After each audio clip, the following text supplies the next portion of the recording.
than thousands of years that God was telling a special story that he wants us to know.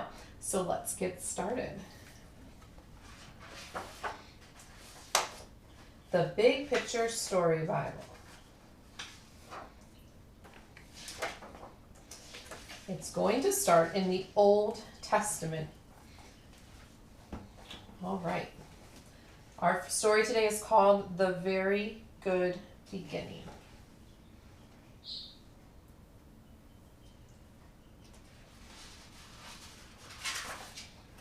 The Bible is God's story. It began with these big words. In the beginning, God created the heavens and the earth. Do you know how God created everything? Beautiful picture. Simply by speaking words. Imagine making the world with words. Strong words, powerful words. With words, God created everything.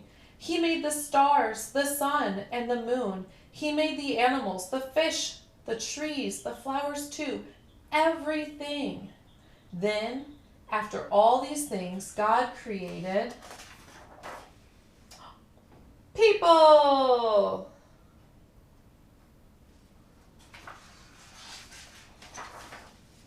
Can you see Adam and Eve? There they are. God put his people in the Garden of Eden. They were made in the image of God. They were to be the rulers of God's place. Adam and Eve were very special people to God. Did you know that you are also very special to God? You are special because you are made in his image too. Being created in the image of God must have made Adam and Eve very, very happy. God was happy too. He was pleased with his world and his people because he saw that they were very good. Nothing was wrong. Nothing was bad. Nobody disobeyed God. In the very good beginning, everything and everyone knew how good God was.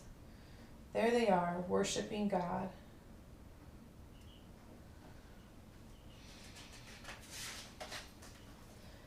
God gave Adam and Eve good words to obey. He told them not to eat from a special tree. You see, God was teaching Adam and Eve that he was their king, that people were to obey God's word. God also said that if Adam and Eve disobeyed his word, they would surely die. So God's people, Adam and Eve, lived in God's place, the Garden of Eden, and they ruled God's world by obeying his good word. Do you know what happened next?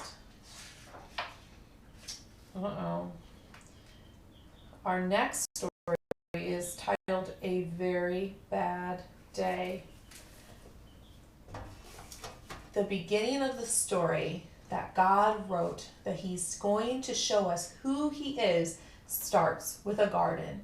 It starts with the creation of the world. And how? Do you remember what I read? How did he create the world? With words. With his words. The power of his word created the mountains and the hills and the animals. He created everything with only his words. And the Bible is his word. It's him telling us who he is and why he created his world and what he will do after that very bad day, which we'll read about next week. So next week, join me on Monday for the next part of our story, and we'll find out what happens next in God's beautiful big story that he wrote for you. All right, see you then. Bye.